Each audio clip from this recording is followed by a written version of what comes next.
a big part of rigging is problem solving.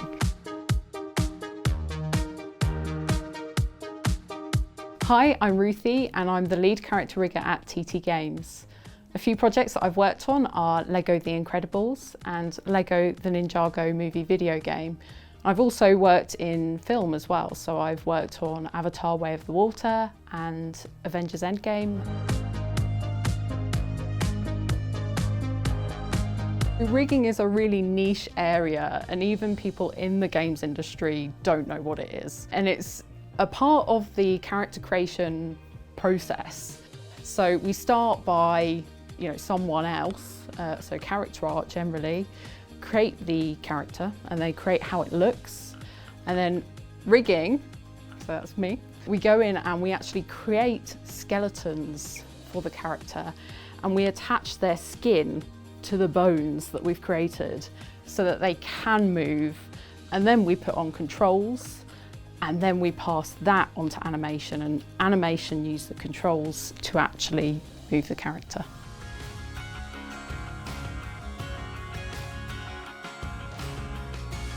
A lot of my responsibilities are to do with management, so it's looking after the team members, making sure that they are able to do their best work. But when I was a rigger, a lot of the work that I did was actively rigging lots of different characters. So you'd be doing characters, you'd be doing vehicles as well, and sometimes props. And also a part of the rigging role, you would be creating tools for the animators to use.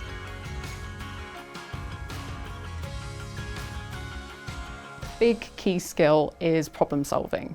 So a big part of rigging is, a lot of the time we might have issues and we don't realise, what's going on. So we might spend a lot of time trying to work out what is actually the underlying cause, why the controls aren't working the way they should do. The other thing as well is quite often because we're more technical, we get a lot of animators asking us, I've got this issue with my scene, what's going on? So quite often we do a lot of problem solving around that. Another key skill as well is coding. So we actually code in a specific software language called Python, and that's what we use in rigging to create our tools and also to create things like an API, which is a very technical term for basically a bunch of code that does some stuff.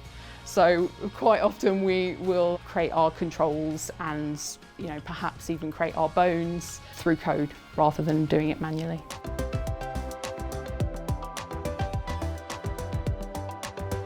One great thing to do is to download Unreal, which is a game engine, and that way you can actually build your own games. And I think that's a really great way to show that you've got those skills and to start building those skills. Another thing you can do as well is to make sure that you're picking subjects that are more related to computing and technology. So perhaps a media subject, IT, those kind of subjects are really good. But also considering art as well. So there's a lot of roles in the games industry that have, art involved in them. And rigging in particular is kind of in between creative and technical. I think an activity that would be really beneficial is just playing games, because hopefully that will inspire you and give you some ideas of games that perhaps you could create yourself. I didn't really know what I wanted to do, and I did a few A-levels, and one of the A-levels I did was media.